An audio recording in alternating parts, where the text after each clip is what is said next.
Hello, welcome to Đồng Radio and Television Station, and I'm Katri. Here comes the local news. Đồng Provincial People's Committee has just issued a plan to deploy and carry out a task of a project, development on data application on population, electorate identification and authentication for a national digital transformation in the period of 2022-2025 with a vision to 2030.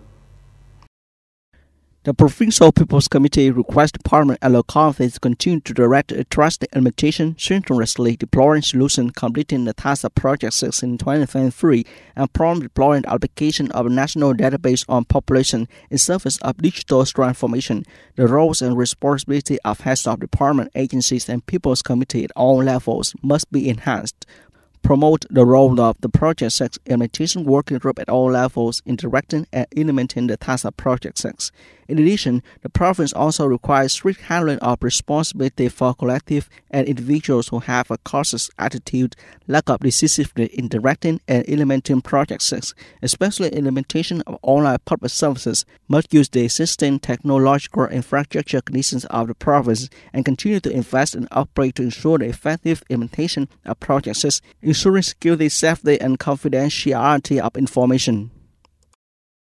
On February 28th, the Economic Committee of National Assembly have assessed to explain the situation on the petroleum market and resolve for implementation of the task and solution in the state management of petroleum at the National Assembly House.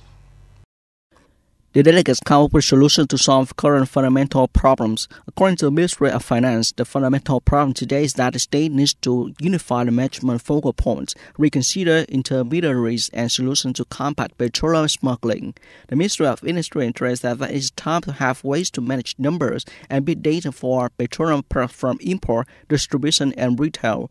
Regarding petroleum reserve, the Ministry of Industry and Trade said that it has developed a plan to raise the national reserve level of petroleum and has submitted it to the Prime Minister for approval 4 times. To implement this plan, the state purchase needs to allocate at least $4,100 billion per year to buy petroleum reserves.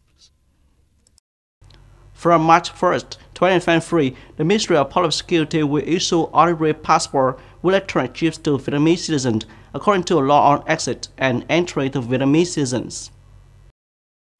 The Immigration Department said that passports with electronic chips are a prerequisite and a basis for automating the control of border gates, facilitating travel and migration between countries. Passport holders of electronic chips will be given priority by the foreign side when considering and granting entry visas.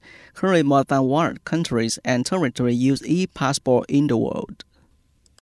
On February 28th, Russian President Vladimir Putin signed a law suspending participation in the Strategic Arms Reduction Treaty New START. According to a document, Moscow's decision to rejoin the treaty will be decided by the president.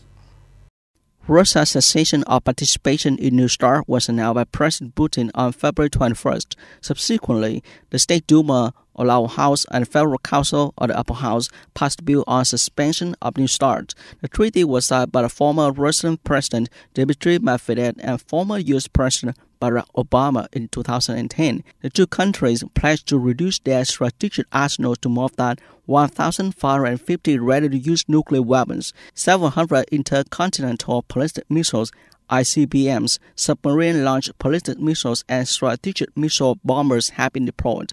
The two countries also agreed to model each other at ICBM bases, submarines, and air bases. Earlier, the U.S. withdrew from a series of arms control agreements signed with Russia, such as Intermediate-Range Nuclear Forces Treaty and the Treaty on Open Skies. On February 28th, a senior U.S. official visited the Palestinian town of Hawara in the West Bank and condemned the recent violence by Israeli settlers. During his visit to Tal Hawara, the United States Special Representative for Palestine, Hadi Armour, met with representatives of civil organizations and local authorities. The visit comes after Israeli settlers attacked on Tal on February 26. During the visit, Mr. Armour also met and visited victims of the attack. He condemned violence, burned down homes of Israeli settlers, calling on those involved in the attack to take responsibility and organize an investigation into who was behind the incident. In the past few days, violence has increased in the area after 2 Israeli settlers were shot dead near the city of Nablus, and another was shot dead in the highway near the city of Jericho. That's all for today. Thank you for watching and goodbye.